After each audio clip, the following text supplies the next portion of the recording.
Shalom semuanya, ayo kita berdoa dulu yuk sebelum kita dengarkan firman Tuhan.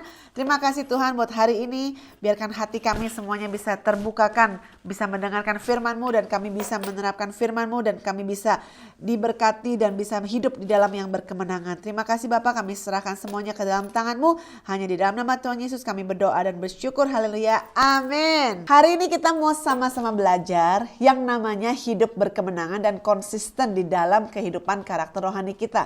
Soalnya mungkin saat ini kita berada di dalam banyak kekacauan, di dalam banyak masalah, dalam banyak pencobaan. Semua orang pasti bisa menghadapi masalah, semua orang pasti bisa menghadapi namanya jurang-jurang atau lobang-lobang atau goa-goa kehidupan yang susah.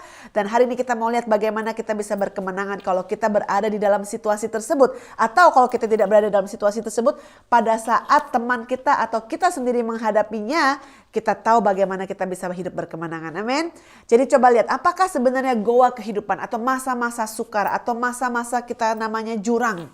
Itu adalah di jurang, di gua itu adalah suatu tempat yang gelap, tempat yang sepi, tempat yang gak senang kita berada di sana. Tempat yang kayaknya sendiri, tempat yang isolated, ya kan? Ingat pada saat masa-masa lockdown itu aja banyak orang udah ngerasa kayaknya down banget itu kan, di lockdown lagi gitu kan. Jadi merasa down gitu, capek dan sepi. Apalagi kadang-kadang kita pada saat merasa di dalam kehidupan kita ada masalah dan tidak ada yang mengerti, tidak ada yang tahu masalah kita, tidak ada yang tahu pergumulan kita, bahkan merasa kayak kok orang-orang yang terdekat kita pun tidak mengerti apa yang kita alami, tidak mengerti pergumulan, tidak mengerti perjuangan kita. Kok mereka bukannya bisa mensupport dan mendukung kami, tetapi kok malahan mereka berbalik dan akhirnya sepertinya benar-benar tidak ada yang mengerti.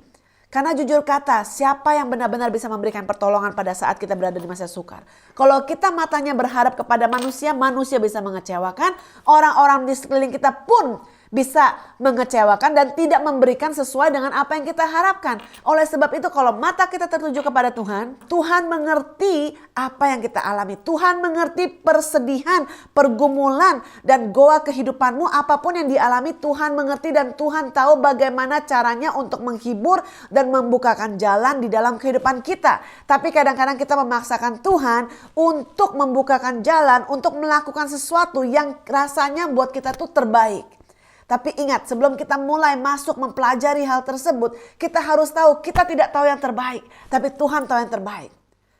Dan kita percaya kalau Tuhan memegang kehidupan kita, walaupun kita berada di jurang, walaupun kita berada di dalam gua yang sangat-sangat gelap sekalipun, Tuhan pasti bisa mengangkat kita keluar dari gua tersebut. Dan akhirnya kita bisa hidup di dalam kemenangan. Amin. Coba kita sama-sama baca yuk di Mazmur 40 ayat 1-3. Untuk pemimpin biduan, Mazmur Daud, aku sangat menanti-nantikan Tuhan. Lalu ia menjenguk kepadaku dan mendengar teriakku minta tolong. Ia mengangkat aku dari lubang kebinasaan, dari lumpur Irawa. Ia menempatkan kakiku di atas bukit batu, menetapkan langkahku. Ia memberikan nyanyian baru dalam mulutku untuk memuji Allah kita. Banyak orang akan melihatnya dan menjadi takut lalu percaya kepada Tuhan. Lihatlah di mana Tuhan bisa memakai situasi. Apapun yang kita alami, lubang apapun yang kita berada saat ini. Dia bisa bukakan jalan untuk kita semuanya. Apa sih sebenarnya deskripsi lubang atau gua yang membuat kita tuh merasa kayak kita berada di dalam goa masa sukar? Banyak mungkin dari kita menemukan diri kita berada di dalam lubang tersebut. Mungkin bukan hanya kita, mungkin keluarga kita, mungkin teman-teman kita. Mungkin ada orang yang sebenarnya kita berada di goa yang masih ada lampunya, masih ada makanannya, masih ada persediaannya. Mungkin ada orang berada di dalam goa yang benar-benar makan aja nggak bisa, yang benar-benar tidak ada lampu, tidak ada pertolongan sama sekali. Bahkan mungkin jauh lebih buruk daripada kita. Sekarang kita mau lihat satu karakter di dalam Alkitab yang bernama Yusuf. Saya yakin pasti semua yang dengar duduk di sini, kita sudah tahu cerita tentang Yusuf. Yusuf itu putra kesayangan ayahnya.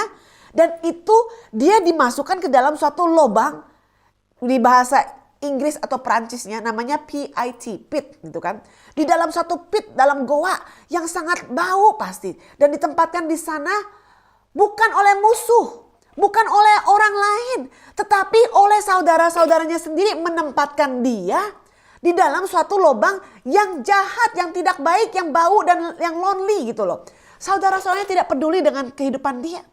Dia hanya taunya tuh pokoknya ayo kita hancurin Yusuf, kita pergikan Yusuf, kita nggak mau ada Yusuf dalam kehidupan kita.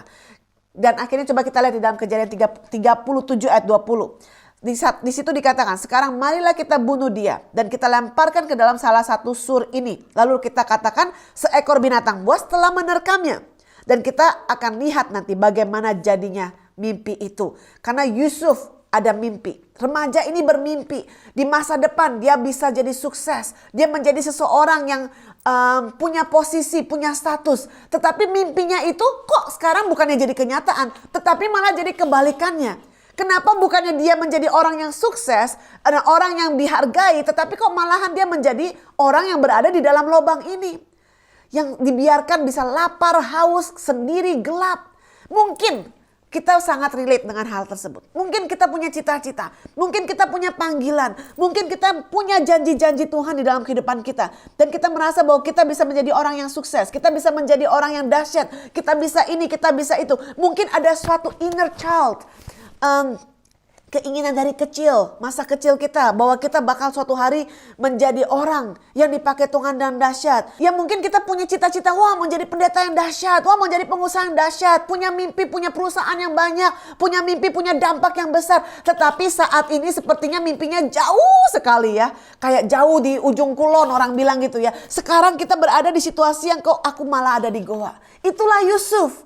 Dia punya sesuatu yang dahsyat tetapi saat ini hidupnya tidak mulus. Tidak seperti apa yang dia harapkan. Tidak seperti apa yang dia bayangkan. Mungkin jalan kehidupannya terlihat mulus dan anggun pada awalnya. Mungkin kelihatannya indah. Sepertinya dia punya mimpi, sepertinya punya cita-cita, punya support, kelihatannya. Tetapi lihat apa yang terjadi. Ada jembatan-jembatan. Ada masalah-masalah yang terjadi sebelum dia bisa mencapai mimpinya. Sebelum dia bisa mendapatkan janji Tuhan di dalam kehidupannya. Mungkin saat ini engkau menemukan hidupmu dan berkata kepada Tuhan, Tuhan, apa yang saya lakukan sampai saya bisa ada di lubang tersebut? Tuhan, apa sih salahku kok aku bisa berada di dalam masa-masa tersebut? Mungkin kau kehilangan pekerjaan, mungkin sudah kehilangan banyak hal, mungkin ada beban berat yang terjadi di dalam kehidupanmu, dan mungkin kau sudah menabur perpuluhan, kau menabur janji iman, kau melayani, kau melakukan banyak hal yang baik, dan kau bertanya-tanya kepada Tuhan, kenapa masalah ini terjadi kepadaku walaupun aku sudah melakukan hal-hal yang benar sepertinya di mata Tuhan. Kan selalu ingat ya, Tuhan tidak pernah menjanjikan jalanan mulus dalam kehidupan kita. Tuhan tidak pernah berkata bahwa jalanan itu seperti kayak jalan tol. Tetapi Tuhan senantiasa berjanji, apapun perjalanan kehidupan kita, asal kita setia, mata kita bukan berharap kepada manusia, mata kita berharap kepada Dia, pencipta langit dan bumi, yang bisa membukakan jalan, yang bisa memporak-porandakan segala sesuatu yang terjadi di bumi, hanya untuk membukakan jalan untukmu, misalnya, Dia akan lakukan itu. Tapi hanya ada di waktunya Dia saja. Hanya ada di caranya Dia. Kita nggak bisa paksain Dia. Dan Dia akan lakukan sesuai dengan waktu dan janji dan juga proses dalam kehidupan kita. Coba sekarang kita lihat bersama-sama ya. Lubang atau goa kehidupan kita yang sukar saat ini. Mungkin itu posisi kita saat ini. Tetapi itu tidak dimaksudkan untuk menjadi sesuatu yang jangka panjang. Atau itu adalah sepertinya orang bilang tuh kayak nasib seumur hidup kita gitu loh. Bukan. Saat ini mungkin kita masa-masa sukar itu tapi tahu dan percaya dan imani bahwa ini adalah sementara. Yusuf bisa aja bertanya-tanya dalam hidupnya. Mengapa dia berada di dalam lubang? Coba dilihat di dalam Mazmur 35 ayat 7. Karena tanpa alasan mereka memasang jaring terhadap aku. Tanpa alasan mereka menggali pelubang untuk nyawaku. Bayangin. Kita coba bayangin kalau situasi kita seperti Yusuf. Kalau nggak tahu ceritanya Yusuf, baca sendiri. Dan bisa direnungkan. Oke? Coba kita bisa bertanya-tanya, kenapa sih salah gue apa gitu loh? Gak salah apa-apa kok dijeblosin ke lubang. Kenapa aku harus di sini? Banyak sekali hidup merasa tidak fair.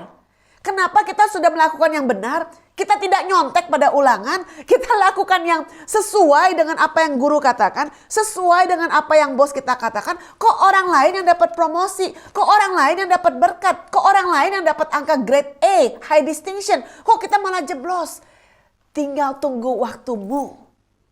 Waktunya akan tiba di mana Tuhan akan mengangkat Orang-orang yang setia, orang-orang yang berintegritas, orang-orang yang jujur, orang-orang yang tahu berkenan kepada Tuhan. Gak peduli saat ini sepertinya saudara-saudaramu, teman-temanmu, mereka berhasil, mereka dapat berkat, mereka dapat promosi. Tetapi saya mau janjikan kalau kita setia kepada Tuhan, ini bukan janjiku kepadamu. Orang bilang kan janjiku kepadamu. No, itu janji Tuhan kepadamu bahwa Dia yang akan mencurahkan dan tingkap-tingkap langit akan terbuka, berkat-berkat akan tercurah asal hati kita berkenan kepada Tuhan. Tapi di dalam kehidupan banyak sekali hal-hal yang dapat menyebabkan kita jatuh ke dalam lubang. Kayak Yusuf, itu penyebabnya itu gak jelas. Sebenarnya gak jelas gitu kan. Orang bilang bukan salah dia.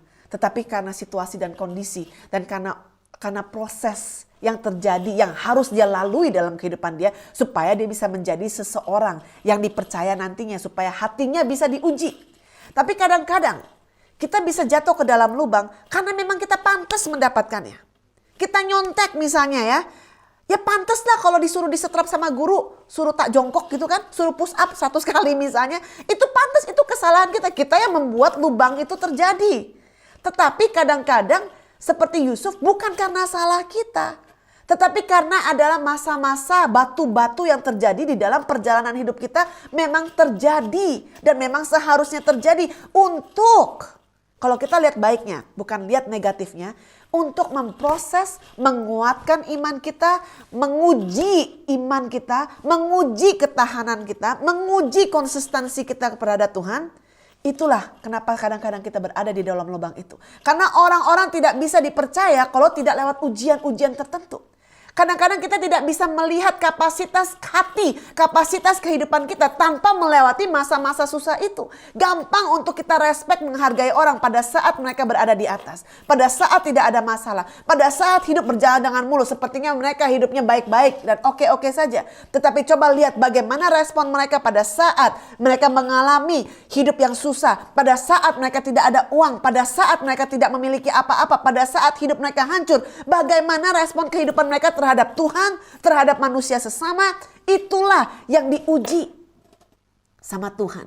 Dan sama situasi dan kondisi. Apakah mereka akan menang, mereka akan bersungut-sungut, atau mereka akan lewati masa-masa sukar itu senantiasa berpegang teguh kepada Tuhan. Dan mereka senantiasa berkata, Tuhan walaupun masa ini sukar, aku tetap akan jalaninya bersama denganmu. Aku akan keep my joy. Karena ada satu pepatah yang di bahasa Inggris dikatakan demikian. When God places a dream in your heart, don't let the pit stop you.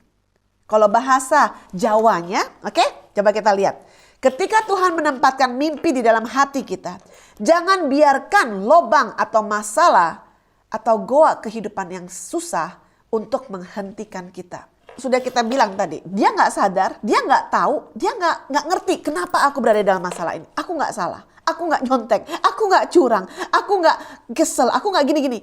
Tetapi saudara-saudaranya juga nggak tahu apa yang terjadi. Mereka kesel, mereka jealous kepada dia, mereka tidak suka kepada dia.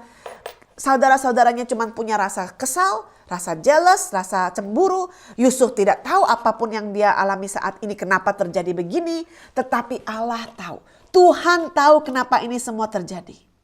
Tuhan tahu kenapa dia berada di lubang tersebut. Karena Tuhan sedang merenda kehidupan dan masa depannya. Dan Tuhan tahu kok bagaimana responnya Yusuf akan terjadi. Bagaimana Tuhan sudah akan mempersiapkan jalan keluar. Bagaimana the next step for his life untuk kehidupannya akan terjadi. Tuhan tahu. Dan pada saat kita keluar dari goa tersebut. Dia sudah siapkan rencana yang dahsyat. Dia sudah siapkan posisi yang dahsyat untuk hidup kita.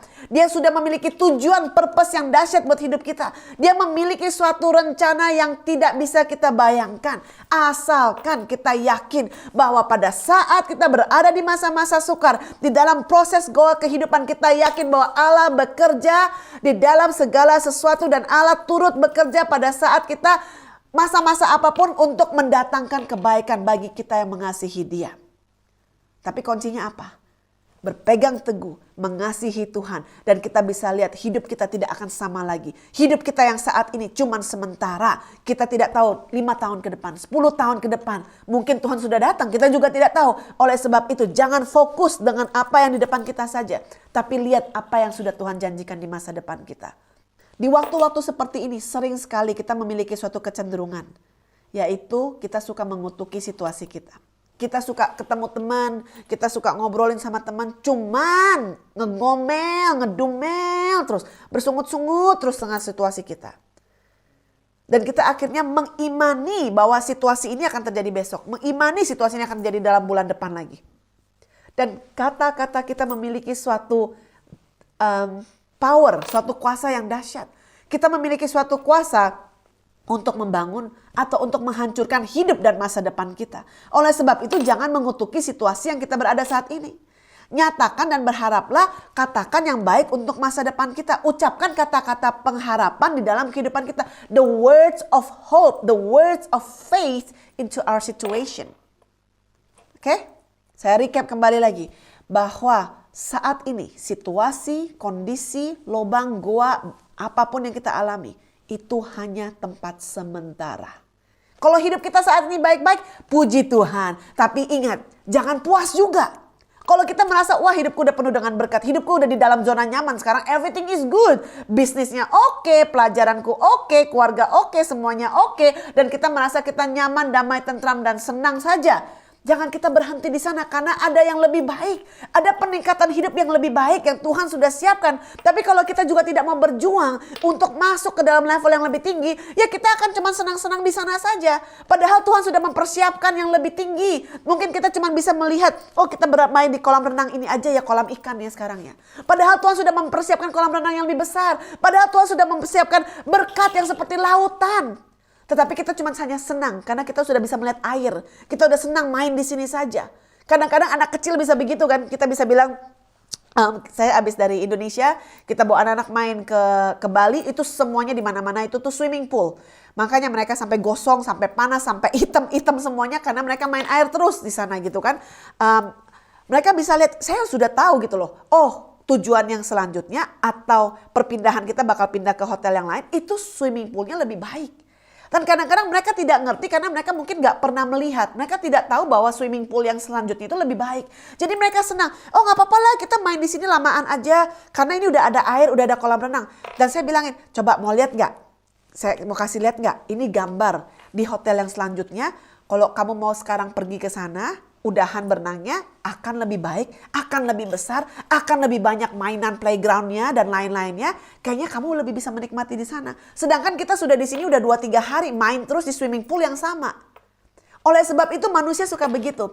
Kita senang sekali berada di sesuatu yang kita sudah tahu. Kita nggak mau take the new step. Kita nggak mau melihat ada yang new challenge, the new blessing. Akhirnya mereka ngerti, mereka udah agak gede juga. Jadi bilang, oke, mau nggak? Lebih bagus itu di sana. Dan kadang-kadang orang pun gak percaya sama Tuhan.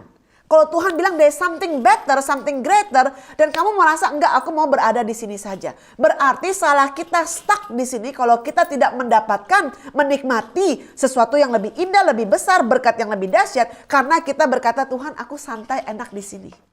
Sama seperti anak kecil, kita harus belajar mempercayai Papa kita di surga. Dia punya sesuatu yang sudah dia plan.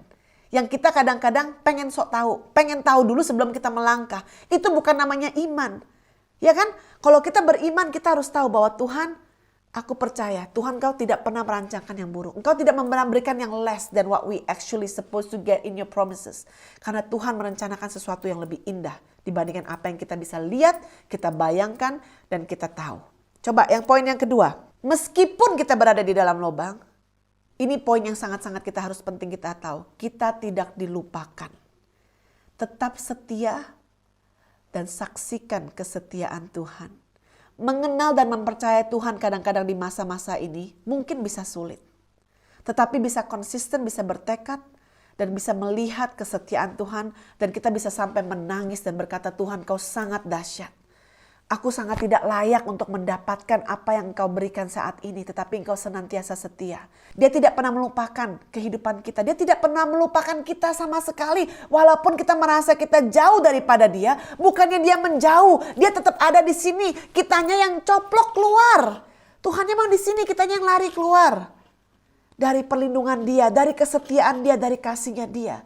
Oleh sebab itu kesetiaan Tuhan berarti bahwa Tuhan akan selalu melakukan apa yang dia katakan. Dan dia akan memenuhi apa yang telah dijanjikan kepada kita. Asalkan kita juga menjalani apa yang harus kita jalani. Tidak ada lubang yang begitu besar dan begitu dalam yang melebihi dari kasih karunia Tuhan.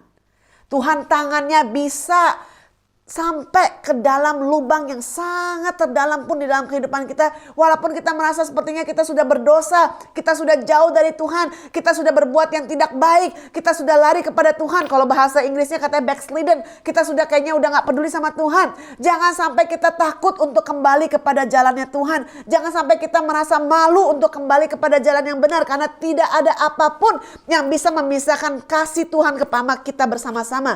Dan apapun yang pernah kita jalani, apapun masa lalu kita yang salah, apapun yang pernah kita jalani yang merasa sepertinya tidak layak, di mata Tuhan asal kita punya hati bertobat, kita punya hati yang mau berkenan, Tuhan senantiasa bisa bawa kita kembali kepada jalan yang benar. There is always a new start.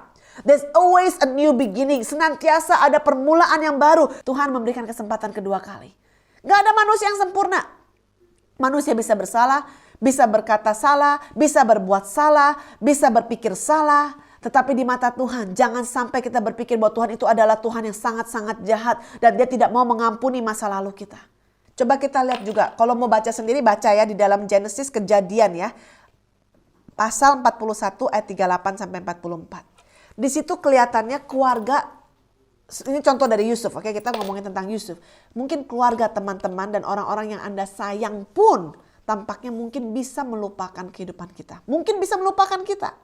Seperti kita berada di dalam suatu isolation. Goa itu seperti isolation. Seperti tempat yang sepi. Di dalam penjara, di dalam lubang. Tidak ada yang peduli kepada kita. Dan kita menangis sampai air matanya pun sampai kosong gitu kan. Tetapi saya mau ingatkan sekali lagi. Tuhan tidak melupakan Yusuf. Ketika dia berada di dalam lubang atau di dalam penjara, Tuhan berada di sana. Tapi yang paling penting, Tuhan tidak melupakan Yusuf. Dan Yusuf juga tidak melupakan Tuhan. Terlepas walaupun dia berada di dalam lubang atau di penjara atau dia di istana. Dimanapun dia berada, Yusuf setia kepada Tuhan. Kadang-kadang kita berada di dalam lubang, di dalam penjara, di dalam kehidupan yang susah. Kita lupa sama Tuhan, kita kecewa. Kalau kita lagi udah diberkati sama Tuhan, kita berada di istana, kita bilang say goodbye Tuhan, bye-bye ya. Aku gak kenal kamu lagi. Padahal kita lupa awalnya Tuhan yang bawa kita ke tempat berkat tersebut. Oleh sebab itu kalau kita pelajari dengan kehidupan Yusuf, dimanapun dia berada, Tuhan senantiasa setia. Dan Tuhan yang kita sembah, itu sama dengan yang Yusuf sembah. Gak beda, bedanya manusianya. Manusianya sudah diberkati di istana, lupakan Tuhan, say goodbye. Dan dia tinggal bersama dengan Tuhan. Dan akhirnya Tuhan melakukan apa yang dia katakan yang akan dia lakukan. Kita hanya perlu bertekad kepada Tuhan. Dan Tuhan bisa bawa walaupun di penjara, lubang apapun. Dan bisa bawa ke istana. Bahasa Inggrisnya lebih keren lagi. He will bring you from the pit into the palace. Dia akan bawa kita dari lubang gua sampai ke istana asal kita bertekad setia. Tetap lakukan devotion, renungan kita kepada Tuhan. Tetap baca firman Tuhan. Pada saat-saat merasa kita paling gak mau baca firman Tuhan. Pada saat kita merasa paling gak mau ke gereja. Paling merasa kita gak mau ngapa-ngapain untuk hal-hal yang rohani. Disitulah masa-masa kita diuji. Apakah kita tetap akan setia mendengarkan daging atau mendengarkan roh. Karena daging itu adalah lemah dan roh itu penurut. Oleh sebab itulah setiap ada tantangan, setiap ada pilihan. Pilihlah pilihan-pilihan rohani supaya roh kita semakin dikuatkan dan daging kita makin dilemahkan. Karena kalau kita bisa teruji di masa-masa sukar dan lihatlah apa yang Tuhan bisa lakukan. Dan Tuhan tidak ragu, Tuhan tidak takut, dan Tuhan tidak akan pernah bertanya kedua kali lagi apakah kita bisa setia pada saat kita di istana. Karena ujiannya, konsistensinya, ketekatan hati. Karena semuanya sudah teruji pada masa-masa kita berada di dalam lubang gua tersebut. Dan Tuhan tahu apakah orang gampang untuk dapatkan berkat ya. Tuhan tahu apakah orang ini bisa dipercayakan lebih, pelayanan lebih, berkat lebih. Karena untuk kita pelayanan, untuk kita diberkati itu gampang. Tetapi kalau kita tidak punya karakter untuk mempertahankan pelayanan, untuk mempertahankan posisi berkat, untuk mempertahankan janji Tuhan, itulah yang gak bisa. Karena karakternya itu gak teruji. Dan akhirnya kalau diberkati atau kita dikasih sesuatu, kita akhirnya pun bakalan runtuh. Karena karakter tidak siap. Gak usah khawatir, Tuhan kok dia duluan ya? Kok namaku belum dipanggil? Gak usah mikir kayak gitu. Ijab belum waktunya kamu. Jadi gak usah mikir Tuhan kelupaan itu. Gak usah ingetin juga. Lakukan bagian kita. Orang-orang yang konsisten membuat pilihan yang tepat dan benar senantiasa. Dan orang-orang yang menolak untuk menyimpang di dalam hidup yang salah, itu pasti akan dibela Tuhan. Barang siapa, coba baca di sana, Lukas 16 ayat 10. Barang siapa setia dalam perkara-perkara kecil, ia setia juga dalam perkara-perkara besar. Dan barang siapa tidak benar dalam perkara-perkara kecil, ia tidak benar juga dalam perkara-perkara besar. Banyak dari kita tidak dapat konsisten di dalam iman, di dalam pengharapan, di dalam karakter, dan gak bisa setia. Makanya di poin ini kita ngomong tentang kesetiaannya Tuhan. Gadahmu dan tongkatmu menyertai hidupku senantiasa. Ya kan di dalam Mazmur dikatakan dia menggendong kita pada saat kita gak bisa berjalan lagi. Dia senantiasa merangkul kita pada saat kita membutuhkan namanya pelukan hangat. Yang hanya dari dia sajalah yang bisa memberikan suatu kesegaran dalam hidup kita. Jadi di dalam penutup sini kita harus sadari. Dalam kehidupan kita, the way we handle things, bagaimana kita mengatasi masalah-masalah ini, saya akan coba listin beberapa. Ini semuanya sedang diuji. Contohnya, di dalam bagaimana kita mengatasi emosi kita, keputusasaan, kecewaan kita, bagaimana dengan ketekunan kita, bagaimana dengan sikap hati dan iman kita, bagaimana cara kita mengambil pilihan dan keputusan, apakah ikutin jalannya Tuhan atau ikutin jalan sendiri. Semua itu lagi diuji, lagi dilihat sama Tuhan. Bagaimana kita menangani stres, bagaimana kita menangani tekanan hidup, bagaimana kita menangani tuduhan palsu, pemfitnahan orang bilang, bagaimana kita menangani kelelahan rohani, bagaimana kita juga menghandle kekudusan, dan bagaimana kita senantiasa berharap pada saat kita tidak bisa berharap lagi. Dan juga bagaimana kita memilih teman-teman yang bisa membangun dan bukan menghancurkan kita. Itu semuanya. Banyak area dalam kehidupan kita. Bukan hanya satu, bukan hanya iman, bukan hanya sikap hati dan lain-lain. Tetapi banyak hal dalam kehidupan kita itu sedang dilihat, sedang diproses. Contohnya seperti hal tersebut. Sedang dites supaya kita bisa dibangun karakternya menjadi karakter yang konsisten. Karakter yang rohani supaya kita bisa menjadi Yusuf. Dan akhirnya kita bisa keluar kemenangan yang sudah diberikan kepada Tuhan akan menjadi milik kita. Karena kita lewat ujian-ujian ini, dan saya mau imani kita semuanya. Apapun lubang gua masalah kita saat ini, imani berharap bahwa itu akan menjadi suatu hari ujian ketabahan kita, dan kita akan dibawa ke istana di mana Tuhan sudah janjikan kita, dan kita bisa pada saat di istana bukan menjadi orang yang songong, sombong, belagu. Kita gak akan begitu karena kita tetap senantiasa menjadi orang yang rendah hati. Bahkan waktu saudaranya datang pun dia tetap bisa mengampuni, bisa menjadi berkat. Dia senantiasa memiliki hati dan sikap hati yang benar. Walaupun dia di lubang, di gua, di penjara, di istana. Lihat sikap hatinya senantiasa di mata Tuhan itu layak untuk dijadikan seorang yang memiliki posisi yang dahsyat. Bagaimana dengan kehidupan kita saat ini? Apakah kita siap untuk mendapatkan situasi yang tersebut? Kita siap mendapatkan posisi yang Tuhan sudah janjikan dalam hidup kita? Apakah kita cuma putar-putar di padang gurun dan kita mau senantiasa komplain dan marah-marah terhadap situasi kita saat ini? Apa kita tahu walaupun kita masa-masa sukar ini, mata Tuhan senantiasa tertuju. Mata Tuhan senantiasa ada kepada kita dan tangannya tidak pernah kependekan untuk menolong dan mengangkat kita dan juga membawa kita kepada kehidupan yang selanjutnya. Amin.